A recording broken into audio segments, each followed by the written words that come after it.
तो बच्चों question number यहाँ 11वें से अब थ्योरिकल क्वेश्चन आ गए हैं। तो चलिए देखें। एक छात्रावास के मासिक व्यय का एक भाग नियत है तथा शेष इस पर निर्भर करता है कि छात्र ने कितने दिन भोजन किया है।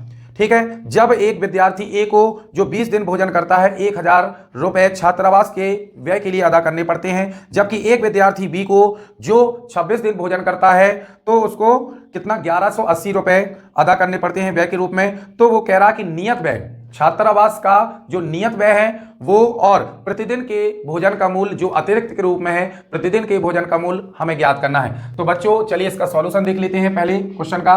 तो ये मैंने पहला क्वेश्चन जो रीड किया है ध्यान से पढ़ लीजिएगा, समझ लीजिएगा। तो इसका सॉल्यूशन तो हमें लिखना है माना नियत व्यय, तो ये चलिए हमने मान लिया है कितना x रुपए। इसके साथ अब जो प्रतिदिन के भोजन का मूल्य हम मान लेंगे तो तथा प्रतिदिन के भोजन का मूल्य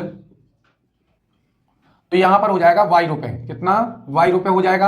अब देखिए अकॉर्डिंग टू फर्स्ट कंडीशन तो x प्लस और एक दिन के भोजन का मूल्य है कितना y, तो 20 दिन का हो जाएगा 20y, तो 20y इसमें जुड़ जाएगा और बराबर कितना हो जाएगा 1000 रुपए। तो इतना उसको अदा करने पड़ते हैं। इस प्रकार से ये हम समीकरण बना लेंगे। और इसी प्रकार से अकॉर्डिंग टू सेकंड कंडीशन अगर हम देखें तो बच्चों नियत व्यय x और इसमें 26 दिन का हो जाएगा 26y और बराबर हो जाएगा 1180।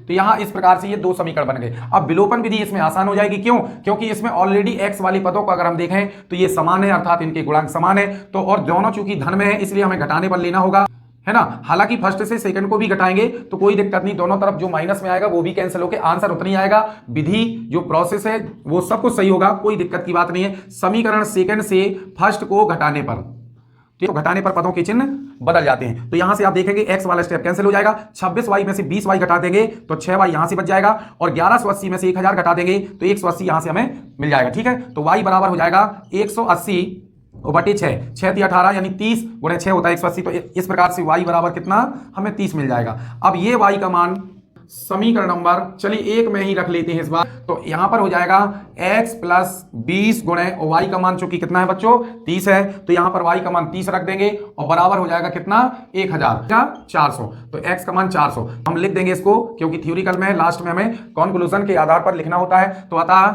नियत व्यय हो जाएगा 400 रुपए तथा प्रतिदिन के भोजन का मूल्य हो जाएगा जो y हमने माना है अर्थात 30 रुपए, यानी एक दिन का भोजन का मूल्य है कितना 30 रुपए। दोनों छात्रों के लिए ध्यान रखेंगे। तो ये हो जाएगा इसका आंसर। चलिए अब हम इसका